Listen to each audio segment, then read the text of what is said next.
Welcome to the Chef of X podcast. You mentioned that you think you have a psychotic disorder. Why do you think you have a psychotic disorder? It's fucking genetic. Also, I freaked out to his mom a couple times. So you have symptoms? Everybody's freaked out to my mom a couple times. That's kind of what she does to people.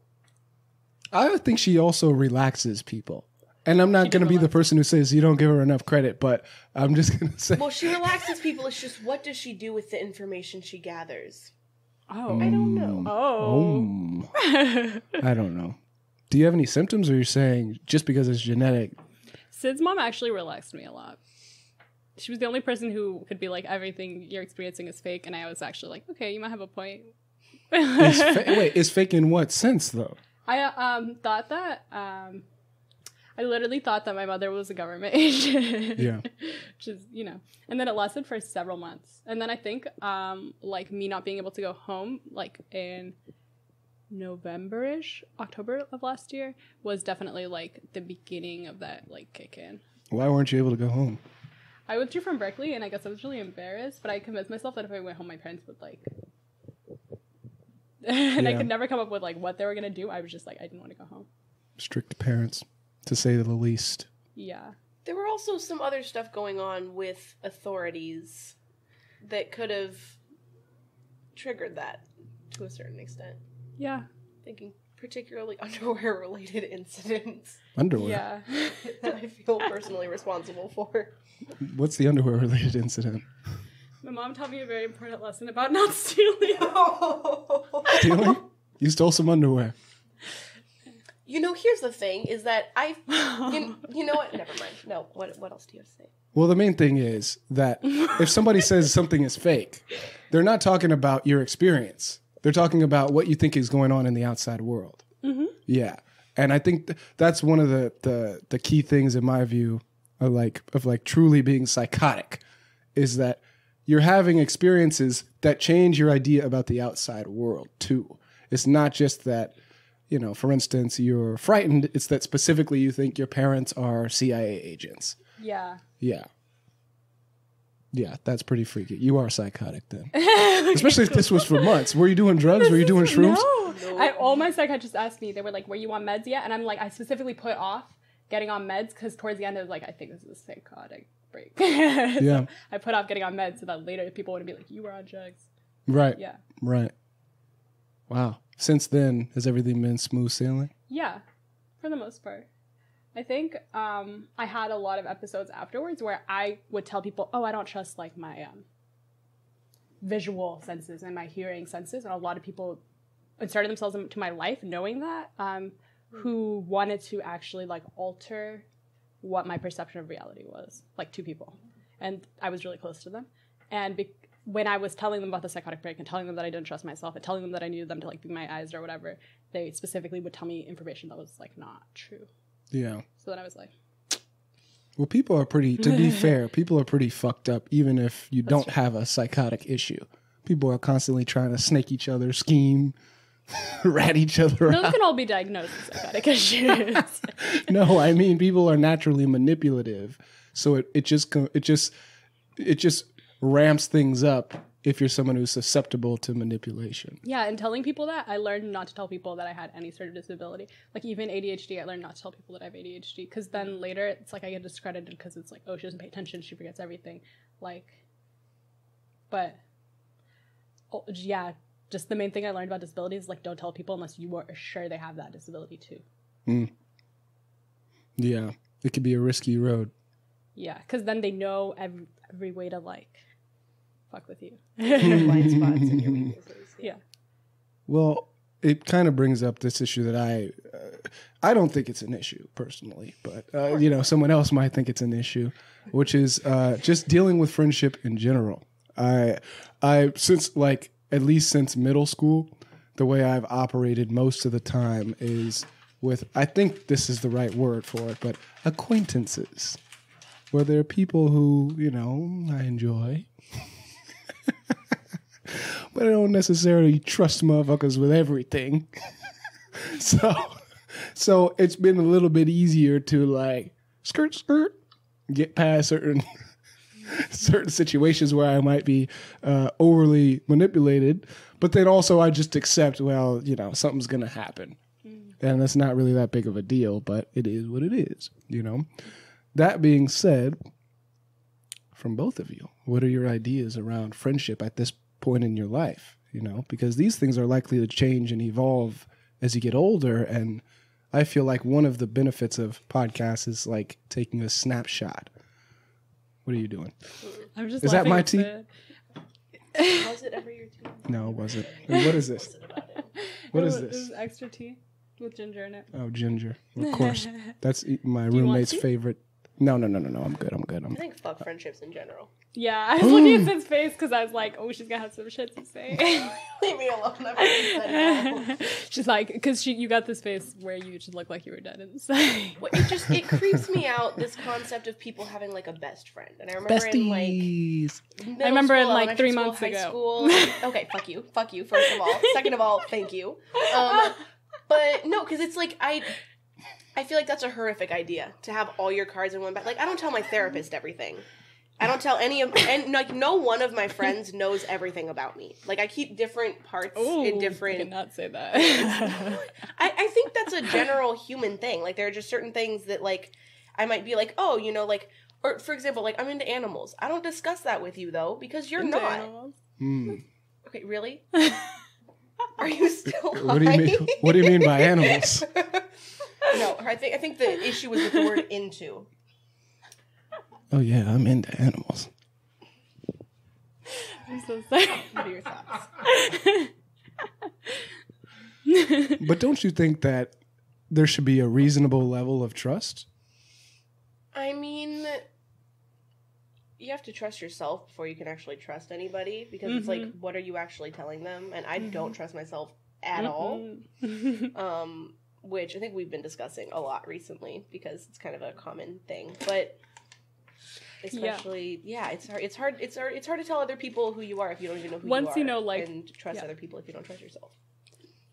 Once you know that you're like forgetful, psychotic, like whatever the list is. Whatever the list happens to be. It's like, yeah, you shouldn't be trusting yourself. But you also should because if you don't, other people will be able to tell and they'll fuck with you. And I think the end of it is basically trust your perception of things. Don't trust that your perception is reality. And don't trust that any one person's perception is reality. Like, I think reality lies somewhere between, like, what are some of the few common things that everybody perceived? Like, okay, that might be considered, like, reality or whatever. But I think also if you grow up in an environment where you're constantly told that your perception of things is completely off, then you don't trust your perception in a way that's different than if, you know, you are being told, like, oh yeah, that's a okay way to feel. But if you get yelled at for having emotions, you're not going to trust your emotions. If you get yelled at for having thoughts or ideas, you're not going to trust your thoughts or ideas. Like, one cool thing too about like trying to figure out what reality is that if you have a larger sample, then sometimes you can have a better estimate. So maybe if you have one friend that says, you know, the dress looks nice, but then that might be what you think is reality. But then if you ask 30 people, and enough of them might say, well, I mean, you know, maybe you should consider another dress. Maybe it's showing too much of your back, whatever.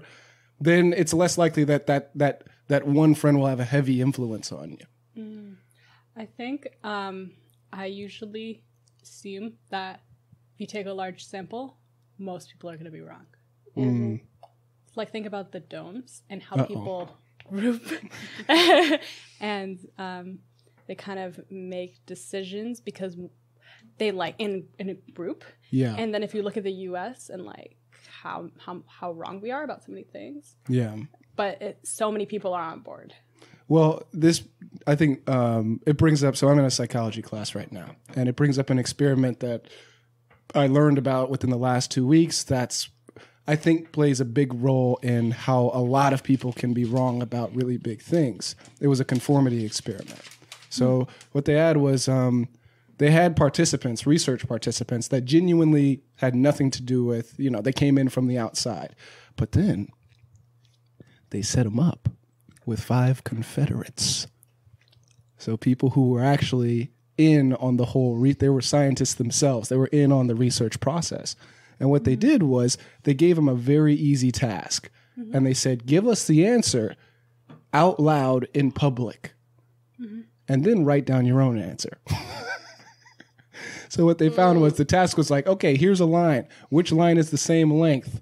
And they had all the Confederates lie unanimously. So all the Confederates answered C. The real answer was B. Guess what happened?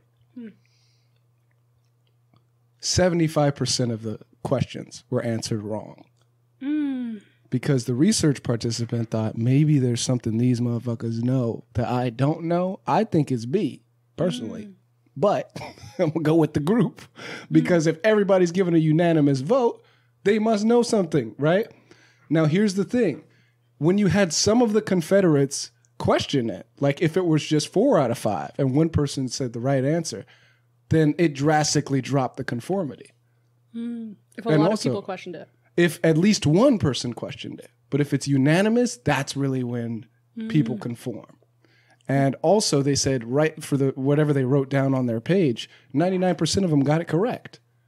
Yet when they answered out loud, 75% of it was wrong or 25% correct. So there's a thing about conformity that has to do with unanimous votes. And the rough, description is that people assume that the other people know what they're talking about. And similar things happen with authorities. That was in a situation where everybody was on the same level. Imagine if everyone was your boss and they all gave a unanimous vote. Well, with authorities, you don't even need that. You just need the one authority to go in a certain way, and some huge percentage of people will end up siding with that way. So we see this playing out in politics, and in the domes. But, this is human nature. It's not really that anybody is any worse than anywhere else on the planet. It's just this is the type of social species that we are. When it makes sense in certain settings, like if everybody was at an event and everybody's like 75% of the people are like, oh, we saw it this way. If you need to make a decision quickly, it makes sense to go just based on like, okay, well, the majority of people saw it this way. That's the most likely perception of things. But I think especially when authority gets involved. Did you see the videos? The videos are really funny. Of because what? You see of that of that study. No, I haven't. The lines. Okay, no. It's really funny because you see it's just like a lineup of people, and like by the time it gets to the last person, they're just kind of looking around and like they're clearly agitated and they don't really. So it's not like it's that they're starting to question themselves in a way that they weren't expecting to question themselves. But I think it also has to do with just your concept of authority. Like, okay, so Sada, I'm wondering if you or one of your siblings disagreed with something that your parents were saying or doing or telling you to do, what was the process for bringing that up with them? Okay. It would usually be one person would start talking to one of, like, either my mom or my dad in private, and then bring it up more and more and more frequently, and then try to get other people to, like, and then start arguing at dinner, so then other people group in, and then they start arguing with them. And then usually my mom will kind of counter that, and she'll, like, make allies before we can get to, like, dinner or a group conversation to call her out. So, like, one of my brothers is always, like, a mouthpiece for my mom. And so she'll be like, I'm really stressed out about this, and then he'll, like, side with her. And so that's already, like, okay, she's one of her kids on her side. Identify the snitch immediately. Yeah, she's one of her kids on her side. And then, like, if I brought it up at dinner, it might be the two of them start yelling at me immediately, and then the whole thing gets shut down. Or it might be that, okay, I bring it up at dinner, my little sister agrees with me, now we have 2 against 2. Okay, now we can make this, like, a longer argument. That's usually what's the process. Why did you ask? Well, I'm just wondering, because I feel like when it comes to, like my experience, if everybody's saying one thing and I don't agree with them, I just give up. I stop caring about whatever the issue is. I'm like, it's not even fucking worth it, because I don't expect people to be sane. Like, I stopped expecting people to be sane very early in my life. I was like, you're wrong, I know you're wrong, I don't care. And you know what, maybe I'm wrong too, but at this point, there's no way, because I feel like, obviously there were less kids in my family, and obviously it was a very different dynamic, but like whatever my parents said was like the truth, and they would have arguments with us, but it wouldn't matter what we said or how long we said it. It was just always going to end up being whatever Shannon, but more specifically Anne. Shannon was like that one of your brothers that's a narc that would then all like always support Anne, be like, no, you know what, never mind, shut the fuck up, like this person knows what they're doing, kind of thing. Yeah, but I feel like if I were in that situation, I would just be like, okay, either I'm crazy or they're all crazy, but somebody's crazy and I don't really care anymore. Like, that's kind of like my mindset for things like that. So I think it's interesting that my mom has this really amazing ability to do whatever the opposite of my dad is. Huh. Like, that usually means she's playing, like, she can either play, it's like she knows the good cop, bad cop. That's like, it's her intuition. But it'll be like, if my dad's really angry, she'll be really calm. If he's really calm, she'll be really angry. And sometimes when my dad is mad at us, she does this thing where she'll pretend like she's mad at us and spend a really long time yelling at us because she doesn't want my dad to be mad at us because she feels like that's like a more violent situation. Mm-hmm. So she'll hella be like, oh, wait, he comes home, I'm gonna like yell at him, I'm gonna make him do chores for the whole, like whatever. And then she makes a whole show in front of my dad and then he feels better and he can just go back to doing whatever he wants. So she literally does like the opposite of what he's doing. And then sometimes she'll just take his anger just kind of to protect us. It's kind of beautiful. It's cool. She reminds me of myself, you know. I, too, have a very strong sacrificial part of my psychology. You know, when I see things, I just jump in and I take all of the risk myself. Who has maternal breasts now? That's all I have to say. Speaking of maternal breasts, are you interested in having kids? Yes, but as a lesbian, no. But as a lesbian, no. I wish my mother felt the same way. Why not as a lesbian?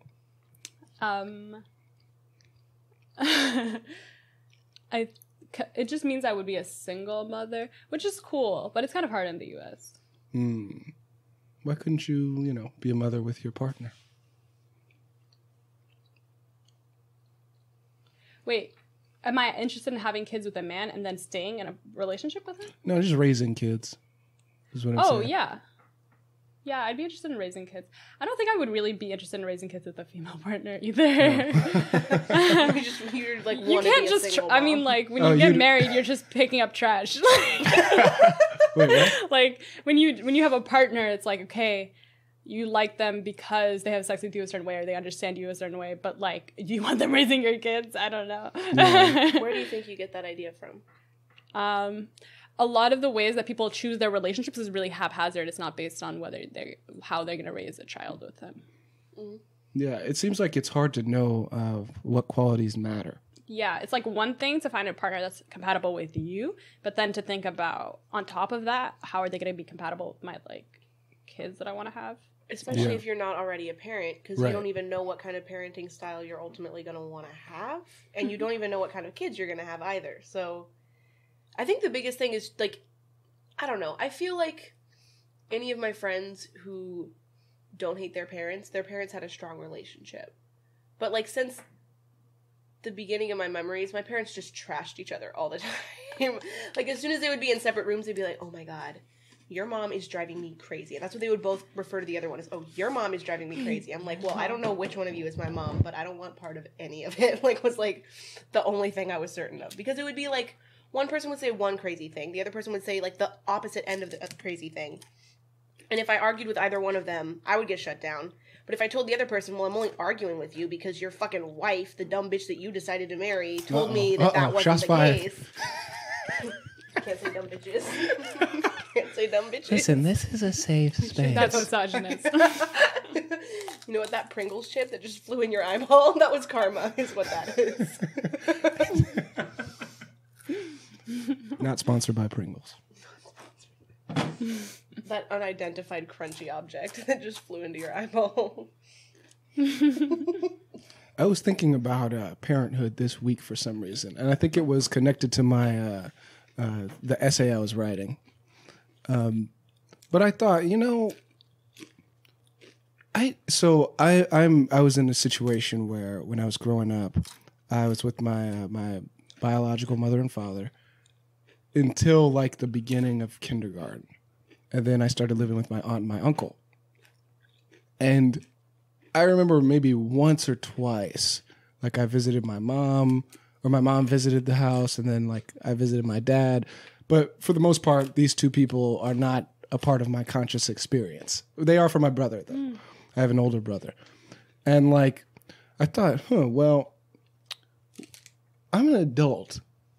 What is the probability that I ever get in contact with these strangers who happen to share a lot of DNA?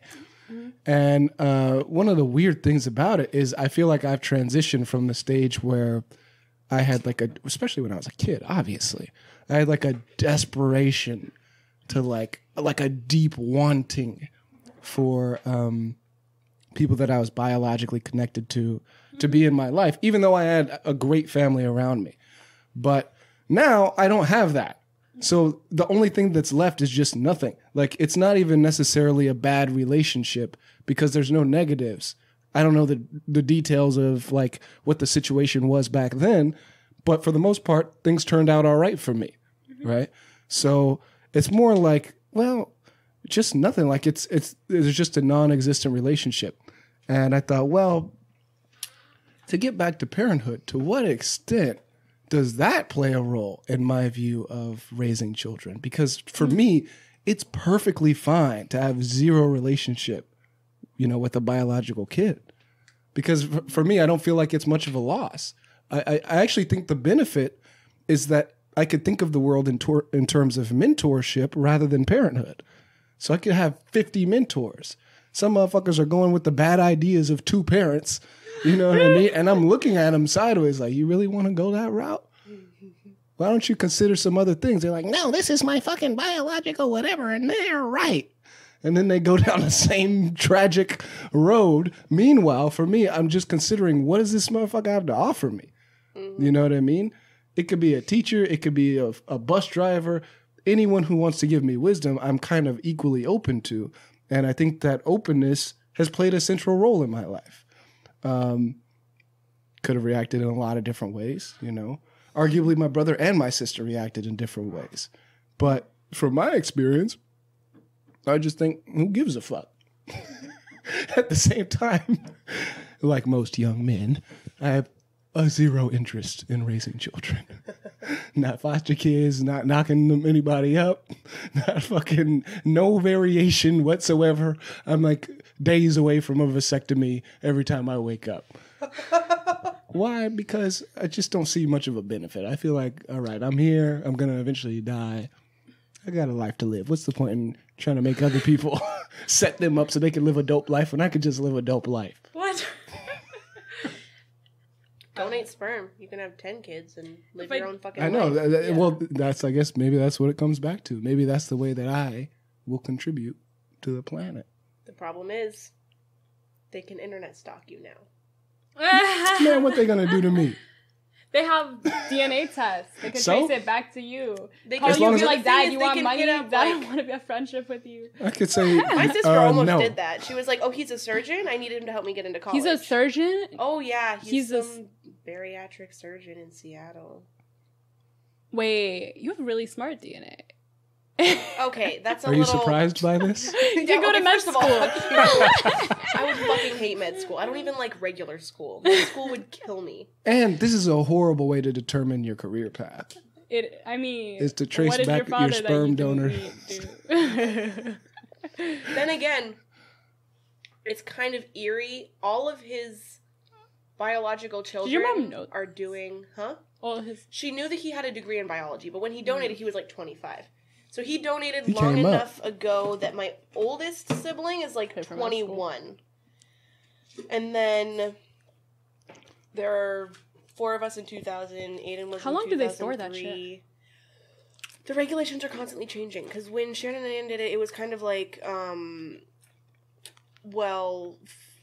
fuck queer people. You're lucky that you even vaguely have a way to have kids. Like, that was kind of the general thing. Which is funny because it's not just queer people that use sperm donors. Like, I have a couple siblings who have single moms, single straight moms, single queer moms. One who, like, their mom got remarried to a dude who had already had a vasectomy because his ex-wife told him to. And then they were like, oh, that's the worst sperm reason donor to get kind of one. thing. Well, I mean, that's the reason that they said. I don't know that that's even what he said or even what he felt. I don't know this dude. The ex-wife told you to get it. Right? But, yeah. So that was a whole fucking thing. And then there's Amy, who has straight parents, but her dad's jizz is fucked up, so couldn't consider. That's another thing with the Anne Shannon thing. Low-key Anne was, like, not raising her kids because she, like, wasn't biologically attached to them. And even if she's, that's like... the thing that, like, Shannon and Anne were so adamant about. They're like, just because Anne's not your biological mom doesn't mean she's not your mom. I'm like, well, she works 80-hour work weeks, and any of the time we spend together, it's like hanging out with somebody my age. So that's why she's not my mom. It has nothing to do with, like... And The biology of it. Yeah, and it became... And, you know, here's the thing. It's like, Anne never wanted kids. Like, she really never wanted kids. And Shannon really wanted kids. And so then Anne had kids, and Shannon was like, why do you hate your kids? And it's like, she kind of didn't want them in the first place. But Shannon needed somebody to sponsor her parenthood. It's basically the theory that I've recently come up with, is that she basically found herself a sugar mama. That's kind of how it seems. She was, like, never around. She's like, yeah, we were, like, so in love at the beginning. I'm like, okay, sure. Okay, sure. Like... Wow, that's very interesting. But, it just... Wait. There's so much more than biology. It's nature and nurture. The stereotype that lesbians fall in love really quick and then they get married and they live in the suburbs and they buy their Subaru. But also female friendships end way more chaotically. And they also start off a lot stronger. So I'm like, maybe that would also happen in lesbian relationships. My parents' third date was their wedding. Okay. So, Is this very a joke? possible. Actually, it's not a joke. Literally their third date, they got married. I'm like, y'all didn't even have an arranged anything. They just met each other. They're like, oh, it's another lesbian. She doesn't seem too crazy. I'm like, well, y'all, I don't know what the fuck. The context was this was in a state where it was pretty rare, right? Yeah, they were going to Kansas University. Like, there's not... But, I mean, there were some other lesbians there. I have to... Like, Shannon dated other lesbians in the area, so... All three of them. All three of them. Yeah, literally all three of them. Yeah, she had 21 animals with one of these women. There's another thing that queer people get in, like, really abusive relationships the first few times. And it kind of comes back to, like, having very little support, having very few role models, because there weren't queer parents at the time that Shannon had kids as a queer mom. Like, and if there were, like, you had to really, really look to find them. I still know of maybe 2 other people that I knew after I moved. So when I was in Brooklyn, there were 4 other families, like, of just, like, kids in my class who had queer parents. It was not a big deal. And then I moved here, and it was, like, a thing. Everyone was like, oh, that's a chick with 2 moms kind of thing. And it became, like, a very different, like, it was like, oh, that's your thing. And then I heard about one other person, but also a lot of the time, it's like they have kids from a straight relationship, they come out, get divorced, and they still have these kids from a straight relationship, so then their kids are like, fuck you, dad, for being gay, because you're the reason our family fell apart. And it's this very weird dynamic. Really homophobic kids. Yeah, that was, like, my main experience with kids who had queer parents in this area, was they fucking hated their parents for being queer. And I was like, wow. I hate my parents for a lot of different reasons, but... When Riley's mom came out, he's like, you're gay, mom? Cool. I might be gay soon. He's like, fuck everyone in that town. That's what he always says. I'm like, do you have resentment? He's like, no, fuck everyone. His grandparents were super cool, too, though. So. Whiskey ginger. Ginger! Riley's the first ginger that I met as a ginger. Like, I didn't know people called people with red hair gingers. He got made fun of a lot for being a ginger in middle school. Yeah. He got high one time and tried to open up to me about it. I was like, I can't even remotely relate. I intentionally changed my hair to be a weird color, so don't even. Also, fuck you. I'm still resentful over the fact that you changed my name in that group chat once to quasi-ginger. I'm still salty about that, okay? You made it seem like I was trying to come for Riley's territory. No. Riley's mad. Longer than he's had red hair. Fuck Riley. Have you heard about me on his new friend that's apparently like Riley 2.0? Yeah. Oh, I met this. He's James? a history major. Not just a history major, but apparently he, like, actually knows history. Which is exciting. He's been going to the Teo concert. Are you going to the Teo concert? The what? Teo? Do you listen to Teo? Yes. Should I go to the that? concert? Yes, it's May 1st. The only reason I got invited was because tickets went on sale when I was in Viana's room, and she was like, "Do you like Teo?" I was like, "Yeah." I only like Teo because she had introduced me to Teo unwittingly the weekend before, and I got obsessed with his music and listened to it for like a whole week. And she was like, "Do you like Teo?" I'm like, "I do now. Yes, please. I will be there." All right. Shouts out to Riley. Riley's Viana's friend that looks like Riley, and Teo. For all being gingers, I guess. Teo might be a ginger. I've only heard his music, but Aside from the biological requirement of raising kids, which everyone on some level feels the pressure around, where do you find the most joy in your life? not to be a straights rights activist, but No, the rest of that sentence has got to be fascinating. Please finish. okay, Oh, listen. cigar. Sometimes I say things about gay people, and straight people end up quoting me, so don't do that. That's the point of recording you. I don't have to quote you. I could just play what you actually said. There's no manipulating. It's just this is Listen. what happened. I'm gonna say this and it sounds dumb. We're just gonna pretend it didn't happen. No, So, that's fine. I I'll read say this- something dumber, and then it'll even it out. I read this book about biological gender in high school because I was still homophobic and transphobic. So some of this might be homophobic. I'm processing very old memories. But there is, I know for sure that when women get pregnant, and like the dude that she's with, if he's around, he'll like his like sex drive starts to go down, and then he becomes more of a like.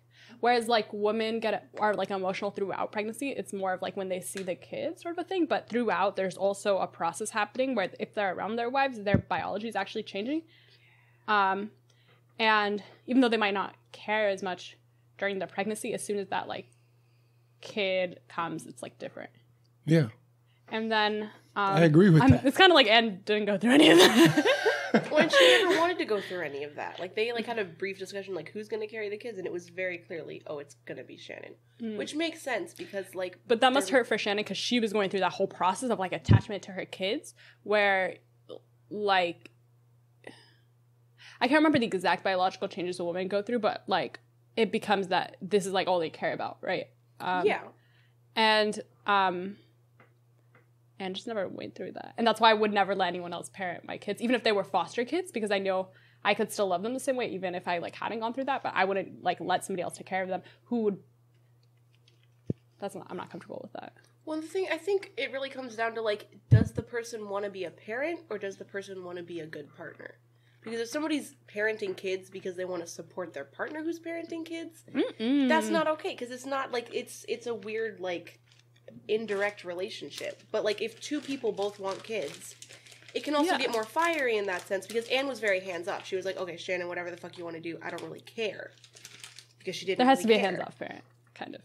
It's sometimes, yeah. But also, sometimes it can be... Yeah, I don't know. And that's where, like, models, like, good models come into it, in terms of, like, okay, what does it mean to be a good parent?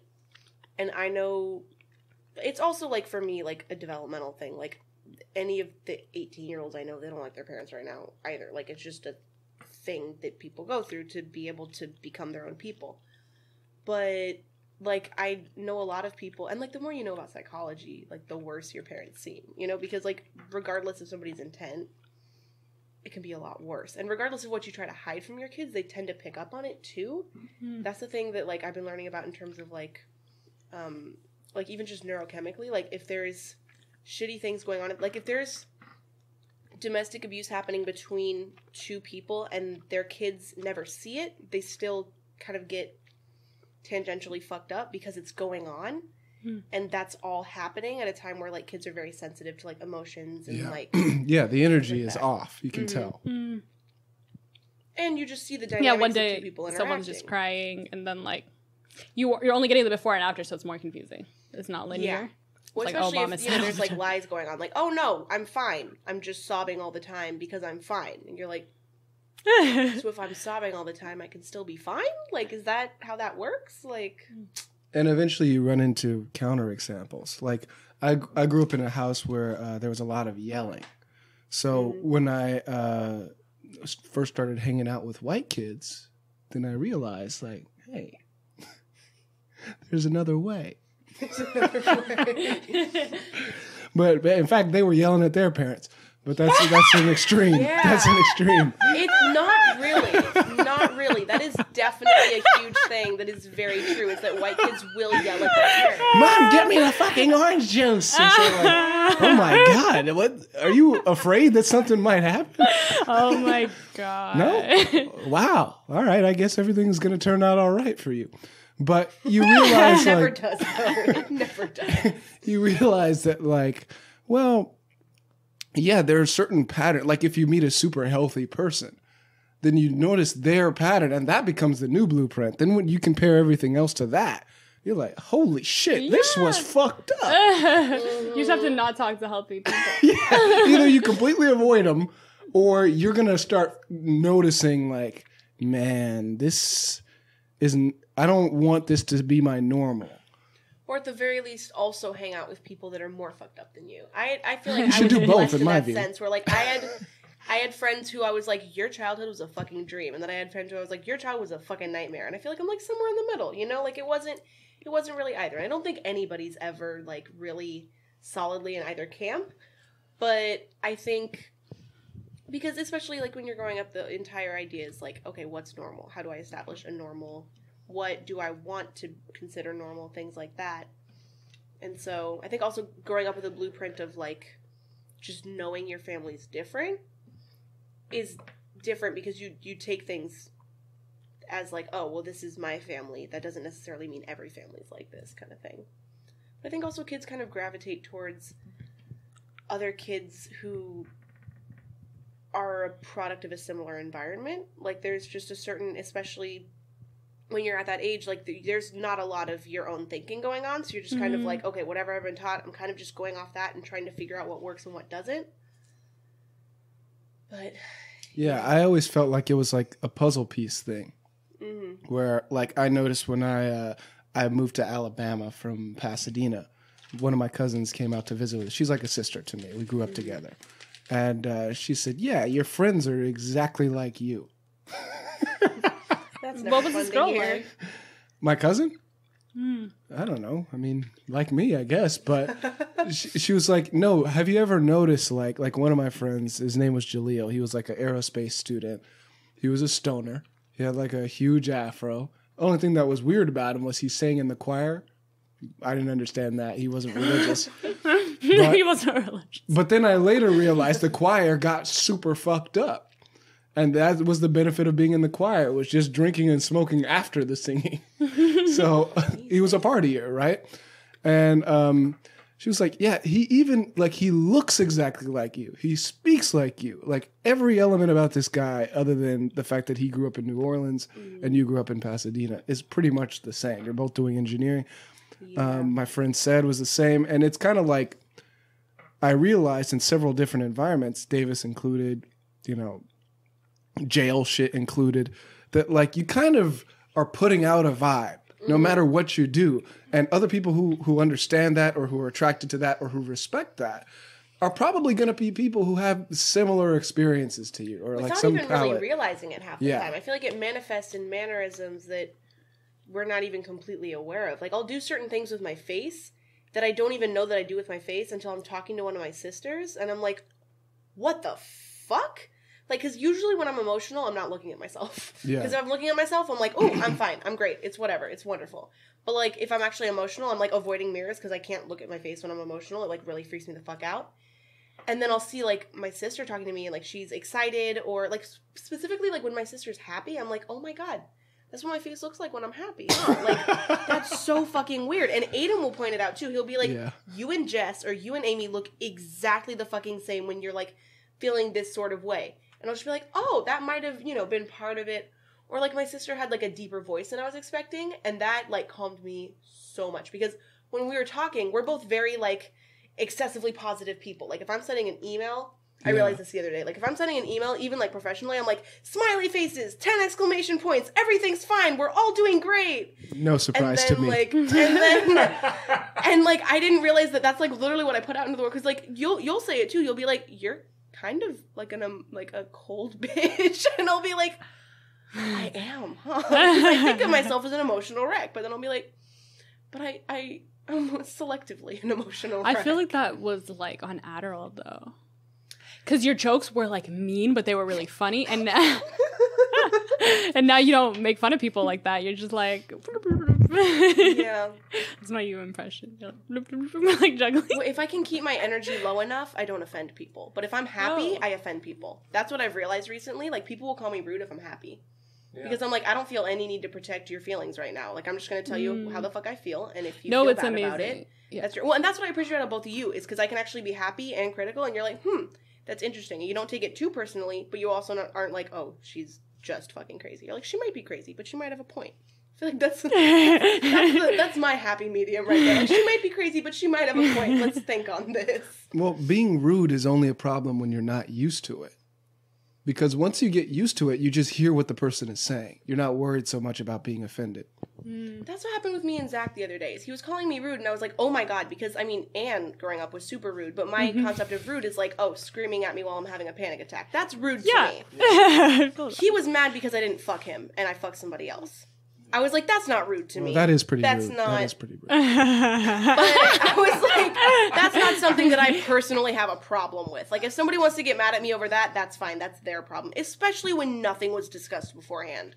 So I'm like, there's no, like, if you don't have like, if we haven't explicitly discussed expectations, I don't feel like I should have to adhere to them, you know? And that's, like, a very recent revelation for me, whatever, is that, like, oh, if somebody hasn't told me they need something, I'm not required to, like, oh my gosh, please be careful, that's about to ash. There you go, beautiful. But you're not required to feel like, you know, you need to take care of them.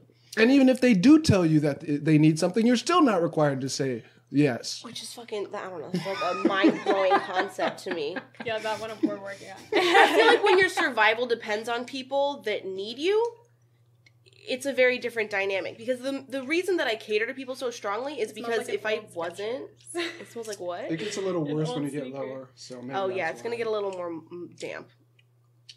Is our mouths? I don't know. A lot of different things. Also, it's closer to the... Like, where you're pulling from is closer to where the flame is. So it's going to be hotter.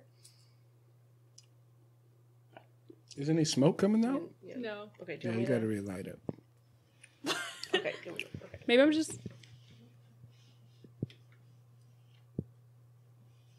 Anyhow. Being rude. That's something that came up in my paper. I said, hey, I am guilty of being rude, but I'm not guilty of any offense. Mm-hmm. If you want to punish me for being rude, please do. But the punishment should fit the fucking crime. My family is overly flowery. I remember one time this girl was like, everybody in your family uses such flowery language, because we all say like beautiful and lovely and wonderful.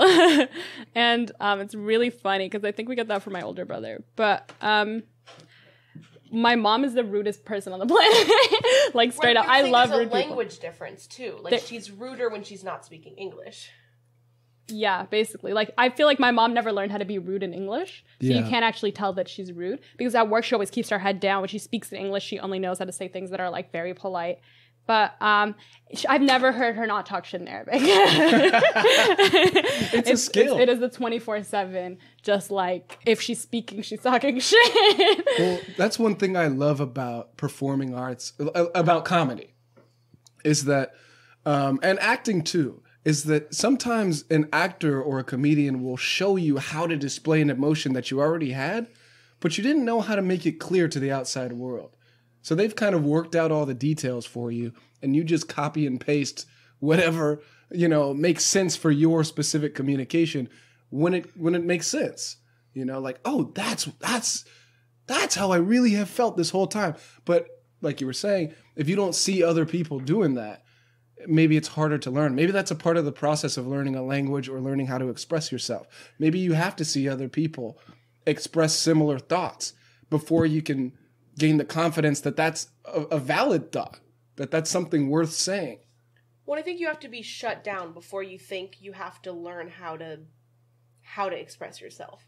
Because I think humans have a very natural way of expressing themselves, but it's not polite and it's not socially considered like an alright thing to do. You're not allowed to start like screaming in the middle of a conversation. You're not allowed to be like crying. You're not allowed to, and so then it ends up manifesting in other ways because you learn how to suppress yourself, especially if you're not allowed to have emotions as a kid. Because the way that kids express their emotions is very different.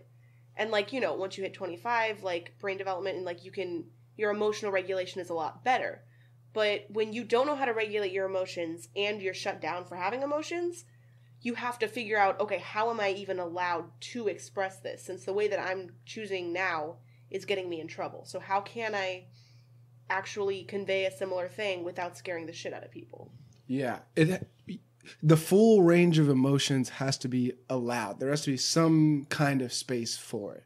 And I think that's the beauty of the arts, especially things like writing, where there's really no offense to anyone as you're sitting there scribbling symbols on a fucking, with papyrus or whatever. So it's reading and writing can be a way of doing that, but things like, being verbal or being physical are just so much more intuitive that if you can master one of those, if you can master comedy and sports and other shit that allow singing, shit that really allows you to like go all out in a natural way, then I feel like maybe your emotional palate is more developed, And it is sad that, as children, depending on whatever situation we're in, we often are in situations where we're not allowed to develop, but as adults, you can continue to grow. And they say like the artist is the kid who just stayed the kid or whatever. For whatever reason, they were able to still be connected to the emotions, even if they couldn't fully express them at the time. Yeah. What are your, would you consider yourself a religious person at this point in time? Yes. Okay. Yeah. Is that a good or a bad thing?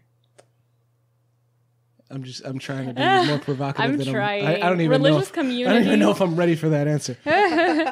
Religious community is really hard because brown people are really fucked up. Like I thought just white people were fucking everything up. So I'm like, oh, if we isolate, but brown people are really fucked up too. You know what? I gotta snap to that because I feel like this is something I figured out when I was like in middle school. And then everyone and all the rest of the black people hated me for this. But I said, you know what? I think everybody's pretty fucked up. No, you haven't read Malcolm X. Yes, I have. Yes, I did.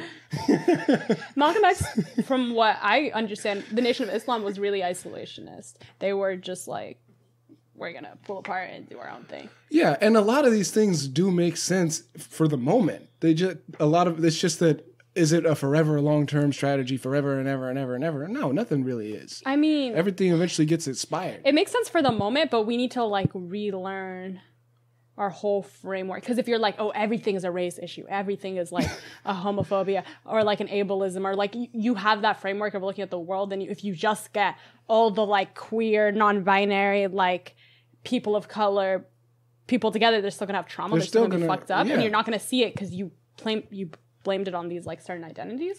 And so I think when we isolate, it's cool and it's good for the moment, it might be good forever, but we need to have a new framework of like dealing with accountability for sure. And then we need to also have a new framework of dealing with like, what will we tolerate, what won't we tolerate, how do we what does it mean to not tolerate something, like what kind of systems of punishment go into that, who decides. We need more social justice warriors doing calculus, basically, is what I'm getting out of this. That's what calculus I'm taking. We need people who have those meticulous skill sets that are not easily. They have a lot of emotional stability. They're highly interested in reasoning, and they just want to sit down and ham around a lot of shit. No protest, nothing. Systems. Nothing. Yeah, just basic systems analysis. Go study robotics for 10 years. And then apply what you learn to this systems analysis. Yeah. That's how we do isolation. A lot of that shit really does boil down to just like getting the numbers right. So you're just like, I'm Yeah, literally mad. not saying anything. Well, let me. Okay. Getting the numbers right is the wrong no, thing to say. What I mean is viewing the world as an ecosystem and saying, hey, there are real people who study ecosystems. Maybe something that they've learned is relevant to people. I think the idea that humanity and logic are mutually exclusive is something that needs to be kind of more largely disproven, because that's not true. Because logic in a lot of ways is like a human made thing. Like it exists in the world, but we only know it exists in the world because humans noticed it. So, and I mean, I think people think that, oh, you know, if you're thinking mathematically, or oh, if you're thinking like systematically, then you're not thinking emotionally. And it's like, no, like between me and like my emotional expression, there might not be a lot of logic there. But once that's there, then we can think about it within the larger context of things and like applying logic and systems and stuff like that. But yeah, I don't think the two have to be fucking mutually exclusive. Well, I'm someone who spent a lot of time thinking about what logic is with respect to the physical sciences. Because when I came up, when I was in like middle school, early high school, I really liked speech and debate. I didn't get into logic-based, like I didn't get into the sciences until the very end of my senior year, because I took calc and I was like, there's no fucking way humans thought of this and wrote this down. Like, if it's possible to do this, that's all I want to do. I don't want to spend any time arguing about, climate change with somebody. stupid fucking people. You can. It's like, let's have the same conversation over and over. Well, it's a discipline where lying doesn't really make much sense anymore. Like, the only way you can have anything to say is if you're already you already have certain values, and the way of writing doesn't allow you to make grammatical errors. So it's like it doesn't make sense to use that other way of discussing things anymore, as long as I can apply this way to anything else. So as I learned and as I got into it, I answered a lot of questions for myself that regular people will never ask and answer. But the biggest ones deal with what you were saying. What is the connection between systems thinking and like algebra? They don't seem to be connected at all. We use the word logic for both of them, and computer science. What is this thing that we mean by logic? And to me, the simplest way of putting it is cause and effect. That's something anyone can understand. In that sense, even emotions can be looked at in a cause and effect framework, as long as you actually have real probabilities. You know what I mean? We're talking about regulating our own emotions, and like when Autism. teaching ourselves how to do it. I mean, yeah, that could be an aspect of it for sure. But yeah, stacking bricks has a cause and effect. You don't see people doing equations to stack bricks, but it's a natural cause and effect. You say, okay, there's one brick, then there's two bricks. If I add a third one, it's going to be 3 times as tall as one of them if they're all the same length. But you don't have to write it out. You can just see it. So you don't need to discuss it that way. The way that the water system works. There's water, it goes into the stream, it evaporates into the clouds, it moves. There's a cause and effect, right? Now, hey, are you hanging out with the Santa Barbarians? Maybe. Uh-oh. All right, don't tell me Are there any dome parties secrets. happening? That's what I'm saying. No Santa Barbara people are the closest thing to a party. This is my friend Sarah. This is my roommate Ian. He's one of the better domies around these parts by my measure. And this is Sid. This is Are Ian, those waterproof the pants? person you've never met. yes. Yeah. You want some? You want the spare? There's How a many you matching got? top, too. This one. This is what I have. See That's how my generous. part. Hey. No, exactly. That's part right there. A little bit dirty though. Wait. This is my new life. You look so great in those pants. They're giant and yellow. I might wear them as a fashion statement, but if it starts raining, it'll be like a double fashion Oh, statement. perfect, yeah. Practical. Oh, You're just going to attract the police wearing those pants. We should go to a protest in 30 minutes. JP's like, Dylan needs a protest for Black Lives Matter. That's not my role. I don't protest. I don't think that's the most effective way for me to be involved most of the time. What? What? What? Just mouthed something to me. I have no idea what that was. Are you allowed to protest? Am I allowed to protest? Parole? on parole? No, I'm not on parole. Okay, cool. I'm technically not even on probation anymore. They just said... Then you're allowed to protest. I could protest on probation. That's not one of the rules. Parole. I've never been on parole. I don't know. Maybe it is. I don't know. It may not be one of the official rules. Doesn't mean it's safe for you to do it. Protests, yeah, well, it's not safe for me to do most things that are legal. Where were we?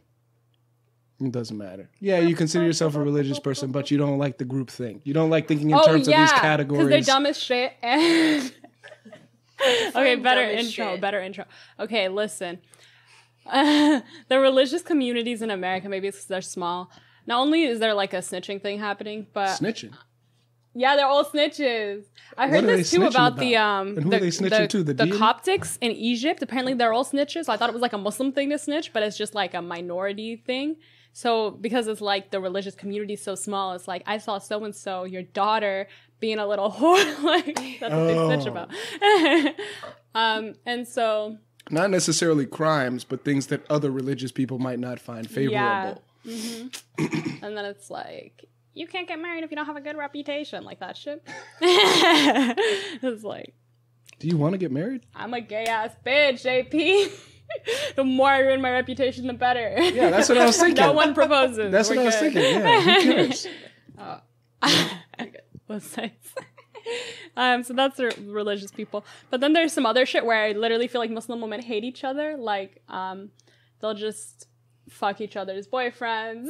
Like, to be fair, most women hate other women. Yeah, but like Muslim women. Hey, I don't know. You know. You don't know. As a white knight, I don't know if that's true. A white knight. As a black knight. Yeah. I think I just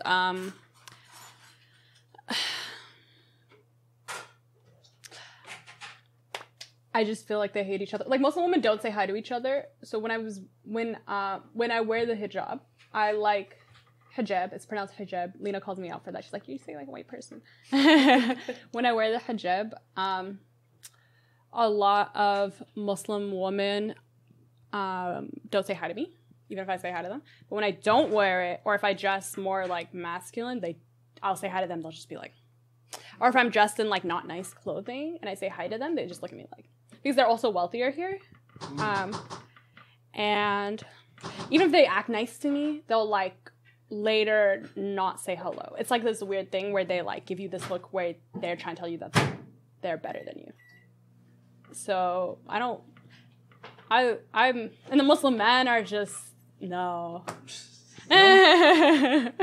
Muslim men are the worst.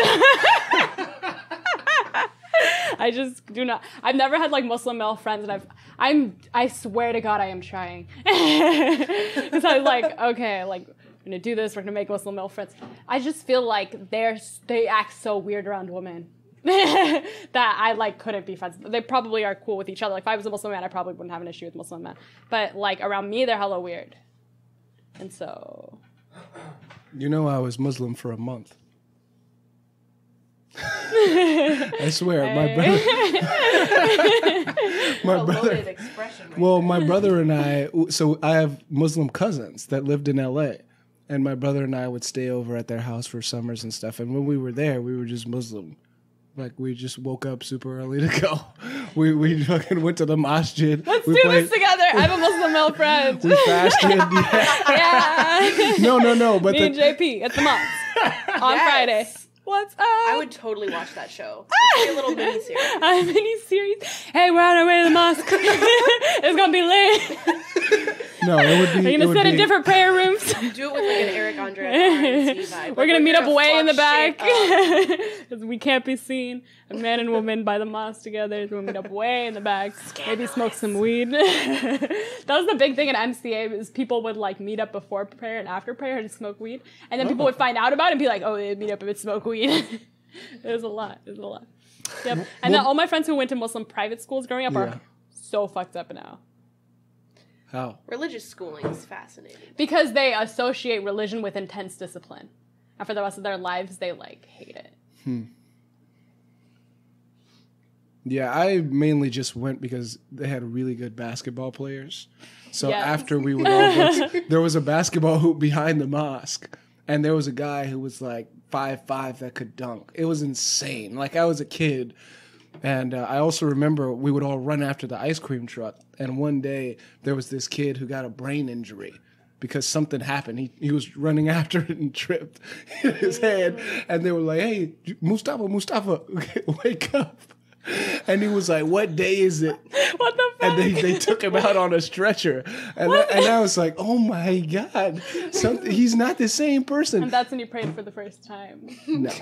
Actually, I'll tell you when I prayed for the first time. I was in a Christian situation. And my bike chain came off, and I kept trying to put it back on, and it didn't work. And I just said, please, Lord, let me put on this bike chain. And then I put it on, and it worked. And then I went to church a couple of weeks later, maybe that weekend. And they said, okay, everybody share something that the Lord has done for you. So I said, well, they fixed my bike. And they said, or something that surprised you. I said, well, I prayed and it actually worked. And they said, what do you mean it actually worked? That's the sign. You got to convert. Go to the mosque together and make a webcast. He said, it works every time. I said, it doesn't work every time. Does it?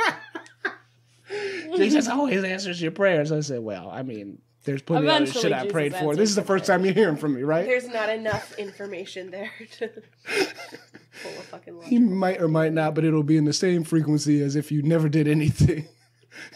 We'll have you run that experiment to the end. Are you That's an how it was for me. regularly enough? That's how it was for me. What I am is a fake atheist. A fake atheist. Yeah, quasi-atheist, actually. They call that agnostic. There's a term for that. I'm one of those guys that just lives my life. I get some Pringles. I go to the Hood Mart. I might ride my bike. These are the things that fill my day. Now, as far as models of the universe, I go by physics. But that's because I was obsessed with physics not too long ago. And there's just crazy shit that you learn about in a physics class that you're like, I wish humanity could know this shit. But then you realize, like, nah, they're probably, that's probably never going to happen. You got to do a lot to make it to this point. Well, I think the biggest thing that I've been learning from my quasi-physics class is just that nature itself is incredibly logical. It is. adheres to It's a certain disturbing. set of rules in a way that humans don't. And humans like to be like, the wild, nature is crazy. I'm like, but like they don't have as many rules, but they actually do stick to the rules that are given because there's no other fucking way. Like, if a plant doesn't have water, it's not going to fucking grow. Exactly. Yeah. But humans are like, I need water, I need water. Most of us don't drink water, we still live, so. Well, I mean. That's what I have to say about that. Well, I think what physics has taught me is that you can take something that appears chaotic and break it down into its systems so that you can find the system in something that initially doesn't seem to be a system. And, and when you do that, the creepiest, craziest thing about it is prediction. When you say, wait a minute, according to this, like you take something real, then you model it. Then you look at the model and say, wait, if this model is right, there should be this other thing that's also real. And then you look in the universe and actually fucking see it. That's what's creepy about physics. Is like, it's not just one way. It's that you can really know if you're right because you can actually find something that you didn't even see in the first place, like black holes. You got things like space-time bends. Okay, fine. Can I bring Richa? Yeah. As long as they're not a fucking nuisance. Oh, this is like an hour after. I'm so done with Richa. I never want to speak to her again. I thought you were I going just to want get to coffee. put that out there just so you're aware Well, of then that. she invited me to a protest, and I'm like, hell, fuck with you. Oh, okay, yeah. Oh, that's why you brought up that protest. You should go to the protest. So there Yeah, is an she's gonna actual come protest. drive me over, probably. Oh, come It and then ends at pick 5. you up. Yeah, because Yeah. you guys don't want to go unless you do. What is this protest? Yeah, I feel like there's some important information let's- that needs to be shared first. Because you just started bringing up parole. Like, what are you going to do? Is this a crime that you want me to commit? In that case, I won't do it even if I'm not on parole. We are tired of your police killing us and getting away with us. You could still fire these officers. Not in our streets, not in our schools, not on our watch. There need to be consequences that match the crime done on this community. SAC PD has been untouched in this madness. They murdered us in our yards. Officer Jared, Rob Bennett, and Terrence Mercado been back at work. They have been back patrolling these streets, continuing to live their lives while the Clark family mourns the life they took. Let them feel us today. Come out now to the police station.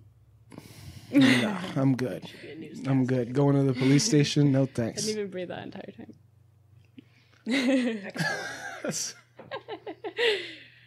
No, I understand. I'm not going to that protest. That makes perfect sense. 100%. Not because I'm on quasi probation either. Why? Because you don't I believe just in don't want protest? to. Well, I don't see that I don't see a direct connection between me personally doing that and anything happening. But I do see a direct You don't believe in connection. God. That's also true. That's a very direct connection. But You what can't I- believe in that. what I do- Allah's like 15 steps away, you know? Well, what I do believe, here's the thing, you got to grant me this. What I do believe is that if there is a protest, there will be some consequence. But that protest is independent of the people at the protest. Like, if it was 300 people, it doesn't matter which 300. As long as they're all interested, that is what matters. So that group thing does not depend on me. It doesn't. So shouts out to, whatever movement's trying to protest, you know what I mean? You know what I'm saying? What dorm number are you in? Dorm number? Dome. 9. No? It's my, Does well, Reacher yeah. know enough about the dome? Sid's gonna be here That- in that- 10 minutes. Said Sid. Reacher's gonna be here, sorry. Yes, it is going to be here in 10 minutes. Unless you're leaving with Reacher. Okay, well, in that case, it's time to wrap things up with the most important. Hey! I know you're excited that Reacher's coming. It's time to wrap things up with the most important question in the universe. In the universe. Bounce or spin?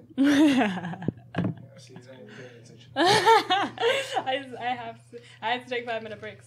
Wait, it's over. Just answer the fucking question. To bounce or spin? I prefer to spin, because then your head gets all woo, and you can flip your hair around. With the reasoning, everything. Oh, bouncing is fun, but it takes more energy. Spinning is just like, Well, that physically, if you do physics, take a couple physics classes, that might not be the case. One takes more energy. What's your answer? Spin, because it's like you can get drunk without any booze. That's right. she's right.